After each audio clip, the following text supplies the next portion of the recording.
welcome to Business Line. There were more Oscars than usual this year and more winners.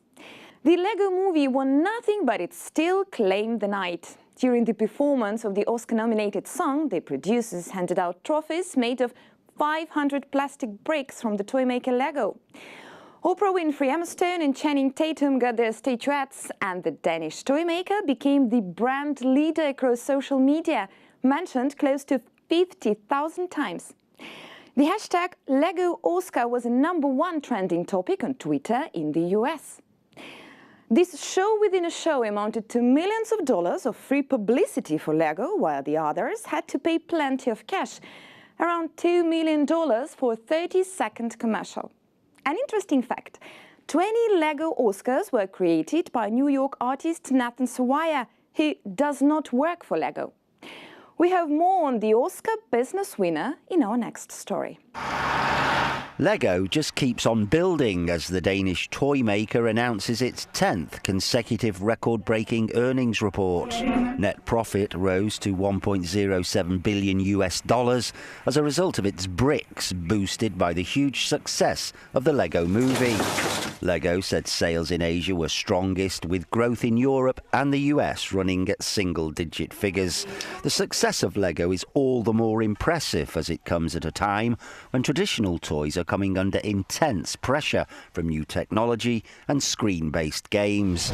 The company intends to build on the success of its Lego City, Lego Star Wars and Lego Friends collections by introducing a set for girls called Lego Elves later this year.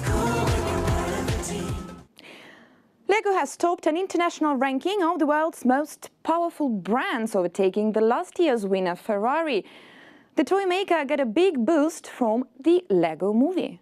To find out the company's key to success, we're now joined by Lego CEO Jørgen V. Knudstrup. Mr. Knudstrup, thank you for joining us. Let me start with the brand finance report. It says Lego's appeal spans generations, as well as the creative freedom it gives children. The brand appeals to the nostalgia of adults. Is that the secret?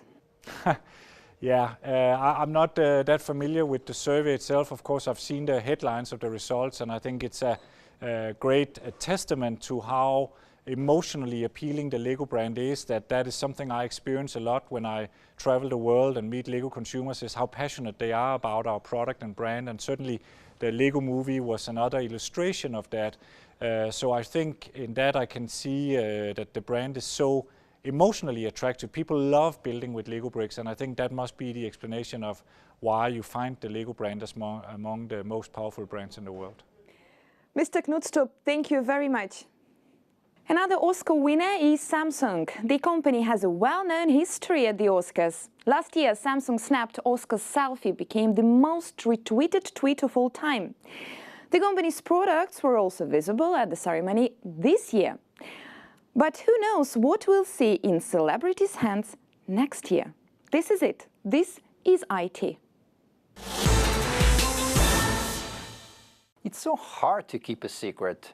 The launch is scheduled for the eve of the Mobile World Congress, but we already know a great deal about the Galaxy S6. The latest spoiler came from T-Mobile CEO John Legere, who tweeted a pic of Samsung's latest flagship smartphone. Legere calls the new curved screen device the next big thing, and yet, as research firm Gartner notes, it is increasingly difficult for vendors to differentiate their high-end products. When offerings start to look the same, a process known as commoditization, how do consumers make choices? Well, it's simple: cost. Beside geeks who never stop getting excited about the slightest quirk, cash-conscious buyers are increasingly drawn to a bearable quality at low prices. Gartner points out the case of Marseille-based startup Wiko.